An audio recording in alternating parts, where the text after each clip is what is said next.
Selamat malam saudara, Anda kembali di Dua Arah pekan ini. Rencana Kejaksaan Agung untuk melakukan eksekusi mati kembali mengemuka. Dan hal ini membagi masyarakat Indonesia dalam dua kelompok argumen.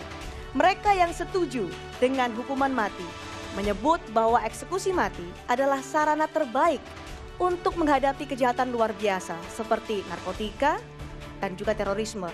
Tapi mereka yang menolak hukuman mati dilakukan di negeri ini menyebut bahwa eksekusi mati melanggar hak asasi manusia, merampas hak hidup, dan juga merampas kemerdekaan. Menyeimbangkan antara penghargaan hak asasi manusia dan juga soal memberantas kejahatan luar biasa yang mengakibatkan pada dampaknya pada masyarakat menjadi dilema. Dan kami akan membahas argumen dari yang mendukung hukuman mati dan mereka yang menolak hukuman mati dalam dua arah. Hukuman mati jadi solusi? Semua juga banyak kan yang ngalamin itu. Jadi siapa yang berani berbuat ya itu resikonya.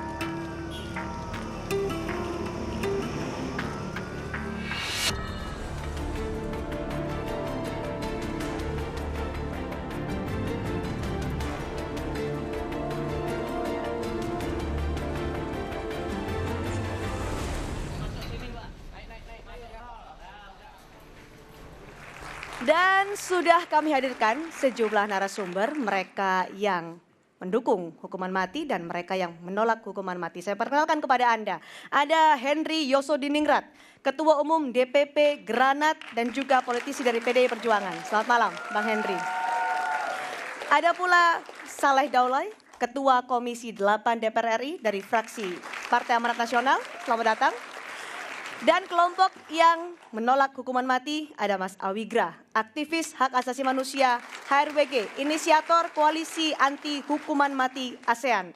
Dan ada Mas Riki Gunawan, aktivis hak asasi manusia LBH Masyarakat yang juga pengacara terhukum mati. Dan yang menyaksikan langsung diskusi dua arah malam hari ini ada rekan-rekan dari ISIP Jakarta dan juga Universitas Tamrin. Tidak lupa kami hadirkan pula panelis dalam diskusi ini adalah Asep Saifuddin, peneliti dari Indobarometer. Selamat malam. Sebelum kita mulai soal pro dan kontra hukuman mati di Indonesia, kami punya informasi untuk Anda yang patut ada disimak. Kejaksaan Agung kembali akan melaksanakan eksekusi hukuman mati. Belum diketahui pasti kapan waktu dan daftar terpidana yang akan dieksekusi pada pelaksanaan hukuman mati jilid ketiga ini. Kendati demikian, terpidana kasus narkoba yang sempat lolos pada eksekusi sebelumnya, Mary Jane, dipastikan tak ada dalam daftar maut tersebut. Mary Jane masih menunggu proses hukum di Filipina. Karena cacat terakhir kemarin mau dieksekusi, ternyata tiba-tiba ada yang datang menyerahkan diri menyatakan bahwa Mary Jane adalah korban dari human trafficking mereka lakukan. Sejak awal, pelaksanaan hukuman mati kerap menuai kontroversi. Di satu sisi, banyak pihak menilai pelaku kejahatan luar biasa seperti pengedar narkoba, terorisme, dan korupsi patut dijatuhi hukuman mati. Namun sebagian pihak justru memandangnya bertentangan dengan HAM. Lantas, efektifkah hukuman mati ini memutus mata rantai kejahatan luar biasa? Atau justru benar adanya tudingan hukuman purba ini melanggar hak asasi manusia? Kita akan buka dua arah dengan mendengarkan sebenarnya apa alasan mereka yang mendukung hukuman mati di Indonesia. Bang Henry, Ketua Umum DPP Granat, Anda getol menyuarakan untuk setuju hukuman mati diberlakukan di Indonesia. Alasannya sebenarnya Bang Henry? Terima kasih. Pertama, kita bicara yang sedang menjadi topik terkait dengan pelaku kejahatan narkotik. Bahwa pelaku kejahatan narkotik ini adalah pelaku terhadap kejahatan terhadap kemanusiaan. Kejahatan yang mempunyai tujuan untuk menghancurkan bangsa Indonesia dengan cara yang konsepsional dan sistematis dan telah mengakibatkan kematian dari anak bangsa ini setiap hari 50 orang, setiap hari. 50 orang. Kalau saya 50 tanya orang. berapa sebenarnya hak hidup warga negara Indonesia yang dirampas oleh narkotika hingga akhirnya mendukung hukuman 1 mati? tahun setidaknya 1.500 orang. Bayangkan, yang sudah menjadi penyalahguna, menjadi pecandu, setidaknya 6 juta orang. Itulah yang mereka lakukan. Kemudian saya tidak melihat aturan satupun yang mengatakan bahwa dengan pelaksanaan hukuman mati, baik ditinjau dari agama maupun ditinjau dari Undang-Undang Dasar Republik Indonesia tahun 1945, bahwa itu melanggar HAM, sama sekali tidak ada. Sama sekali tidak ada menurut Tidak Anda? ada. Mungkin bagi teman-teman yang mengatakan kontra, mereka hanya melihat dari 28I sebelum Anda sampaikan itu. Saya sudah teliti itu. Tapi jangan lewatkan 28J, bahwa dalam pelaksanaan terhadap hak-hak itu diatur oleh undang-undang. Kemudian jangan lupa lagi mengatakan bahwa dunia mengatakan begini, kita tertinggal.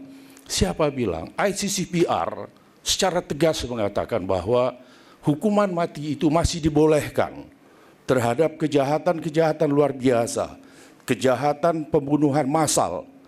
Siapa yang berhak menentukan suatu kejahatan itu kejahatan luar biasa atau bukan? Adalah bangsa itu sendiri. Itu jelas. Dan sistem hukum kita masih membenarkan itu. Kalau mau kampanye ya kampanye aja, nggak apa-apa. Tapi kalau terhadap terpidana mati, maka saya orang pertama yang akan menentang bahwa itu harus dieksekusi dan tidak boleh dihapuskan. Itu pendapat saya. Itu pendapat Anda, Yes. argumen Anda. Tidak ada pelanggaran hak asasi manusia, tidak melanggar Undang-Undang Dasar, Mas Awigra. Ya, pertama-tama saya ingin membuat disclaimer terlebih dahulu. Yang saya ingin disclaimer adalah bahwa saya menolak hukuman mati bukan berarti saya setuju terhadap kejahatan narkoba ataupun kejahatan-kejahatan berat lainnya.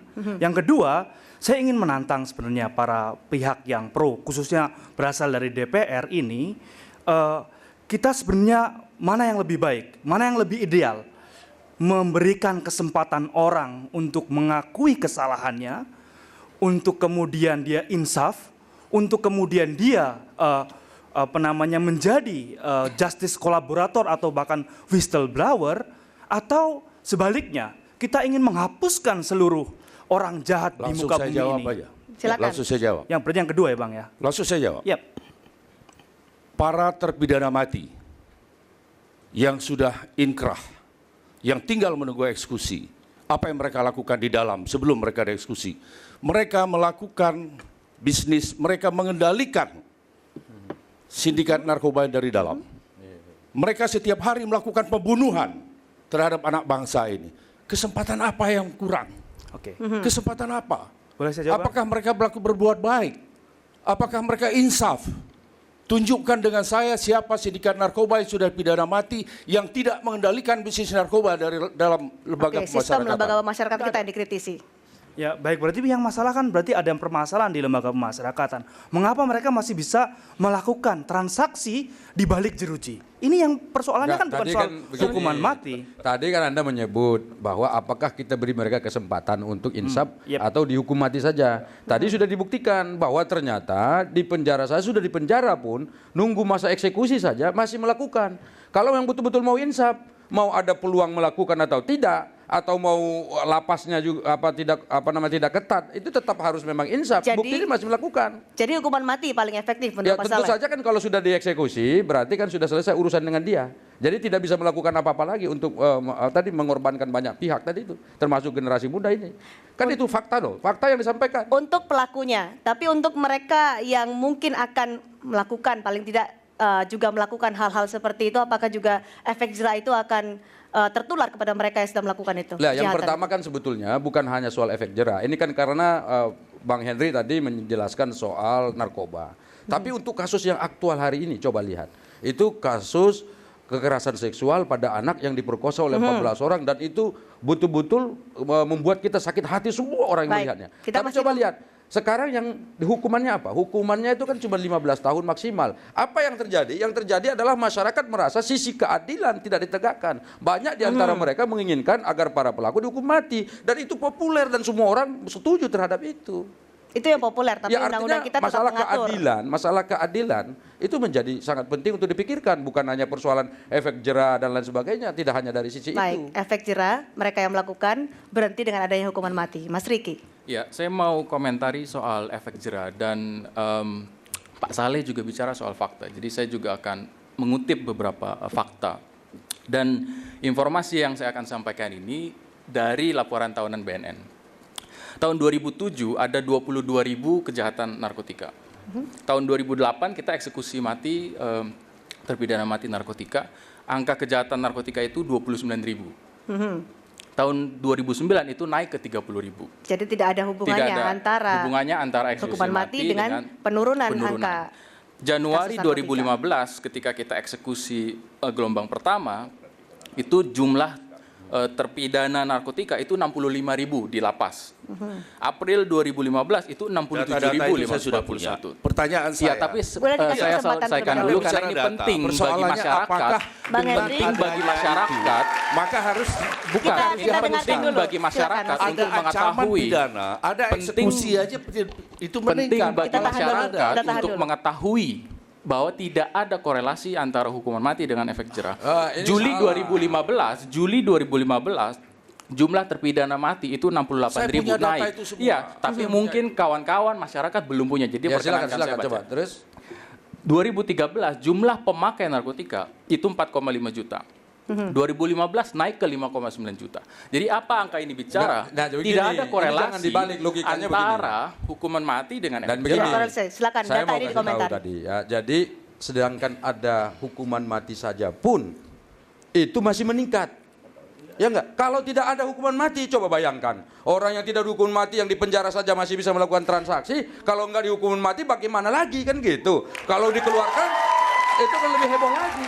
Jadi benar menurut Anda benar setuju efek Enggak, jera logika hanya yang lewat dibangun hukuman tadi, mati. dengan fakta-fakta yang tadi justru menguatkan betapa pentingnya hukuman mati. Kan begitu? Dari tahun 2007 kita selalu menerapkan hukuman mati, tapi angka kejahatan terus naik. Kalau Bagaimana sedangkan bisa dihukum dibilang? mati saja, orang tidak kapok. Apalagi kalau dihapuskan. Ini kan masalahnya, ini hukuman mati ini hanya extraordinary crime. Ini bagi kita narkoba, ya, itu adalah extraordinary crime. Jadi kalau itu nggak dihapuskan dari Bung Pertiwi ini, bukan hanya 1-2 orang jadi korban. Saya tidak Banyak generasi yang akan jadi korban. Silakan dijelaskan Mas Saya Awidra. tidak sepakat kalau dalam terminologi hak asasi manusia narkotika itu bukan menjadi kejahatan paling serius, itu bukan. Mengapa narkotika itu bukan menjadi kejahatan? Itu kejahatan berat iya, tetapi itu tidak kejahatan yang paling serius. Mengapa? Pertama, di narkotika itu korban itu tidak langsung meninggal. Kemudian yang kedua, di narkotika juga tidak memanifestasikan kekejaman, kemudian tidak memanifestasikan. Ini bisa saya jawab nggak langsung nih? Sebentar Pak, saya Ya. bisa jelaskan dulu nggak Pak?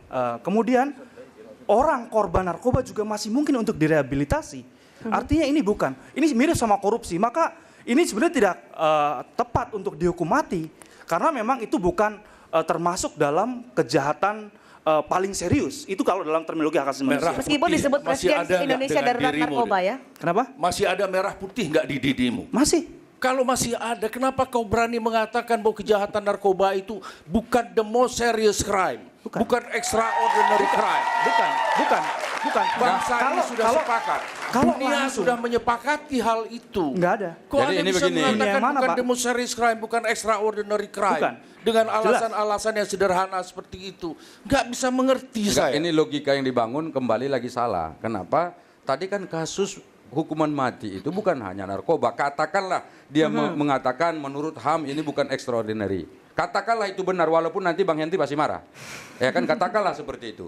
Tetapi ingat, hukuman mati kan bukan hanya bagi mereka yang melakukan transaksi narkoba saja. Oke. Ada hukuman yang misalnya pembunuhan berencana, ya kan? Yang betul-betul bagaimana coba Anda bayangkan. Kalau Anda nih direncanakan seseorang untuk membunuh Anda secara sistematis, lalu Anda lewat anak istri, keluarga dan lain sebagainya kehilangan.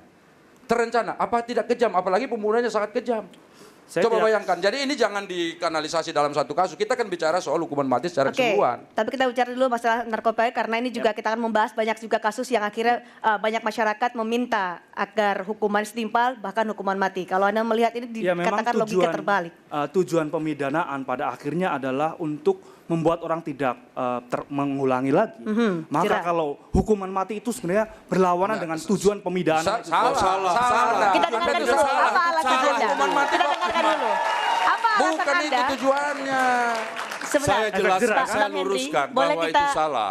Tujuan pemidanaan itu ada dua. Pidana sebagai nestapa, pidana sebagai pendidikan. Kita menganut teori campuran, teori gabungan yang disebut orang juga dengan istilah Gemengde teori. Kalau you mengatakan bahwa tujuan pidana itu hanya untuk pendidikan, itu salah. Boleh dijelaskan kenapa Anda Kalau tidak hanya setuju pendidikan dengan efek untuk jerah apa mereka pada ditaruh hukuman di mati? lembaga pemasyarakatan? Nah, Saya mengerti, saya setuju paham sekali. dengan 10 sistem pemasyarakatan. Setuju saya sekali. paham. Ya, setuju sekali. Silahkan Memang dulu, Bang Henry. maka dari itu kita tidak lagi bergeser dari pemidanaan menjadi pemasyarakatan. Karena di sanalah sebenarnya orang diberi kesempatan untuk memperbaiki diri. Dan syukur-syukur, contoh saya kasih, ada salah satu pelaku terorisme, Ali Imran kalau boleh saya sebut, itu ketika tidak dihukum mati dia membantu untuk menjelaskan ke masyarakat, menjadi justice kolaborator. Kalau dia dieksekusi, dia tidak bisa menjelaskan duduk perkara perasaan sehingga tidak bisa menjadikan pengalamannya menjadi pembelajaran publik untuk memperbaiki. Ini yang ingin saya sampaikan di sini. Contoh lagi misalkan kalau orang tidak diberi kesempatan untuk memperbaiki dirinya, maka ya ini akan menjadi negara yang begini, gigi balas gigi aja. Jadi sebetulnya Mas Riki begini. jika ingin menambahkan. Ya, untuk kasus narkotika, mungkin kita semua tahu ya, penegakan hukum kita lemah, dia korup banyak lubang-lubangnya. Di kasus narkotika itu banyak rekayasa. Dan undang-undang kita ditindak pidananya, dia hanya mengatakan setiap orang melawan hukum. Tidak ada frase dengan sengaja. Jadi, kalau teman-teman di sini punya mobil, punya motor, Nanti dulu, jalan Mas. di razia Nanti dulu, polisi, Anda berbahaya. dia Ini akan sensitif loh. Anda ketangkap mengatakan dengan mudah dalam karena penegakan tidak hukum tahu. kasus narkotika, Anda mengatakan banyak rekayasa. Sebentar. Kita bicara terhadap para terpidana ini yang mereka sudah mengakui buktinya Tidak. banyak. Kok masih Anda mengatakan rekayasa? Tahun lalu- Anda ajukan PK. Tahun lalu ketika Rani Andriani dieksekusi, kita tahu dia dimanipulasi, dia perempuan. Perempuan ini banyak sekali yang rentan menjadi drug mule, yang dimanfaatkan, dieksploitasi karena kerentanannya. Baik. Begitupun Mary Jane, begitupun perempuan Indonesia di luar negeri, di Malaysia dan di sebagainya. Mereka rentan Kerentanan ini dieksploitasi. dan akhirnya berujung pada hukuman mati yang memberikan pro dan kontra. Kami akan bahas lagi. Ditahan dulu Bang Henry karena kita akan kemudian jeda. digeneralisir. Kita untuk lanjutkan nanti menghapus usai pidana. jeda. Tidak Kita ada akan narkoba. kembali tetap bersama Ini kami berbahaya. di Dua Arah.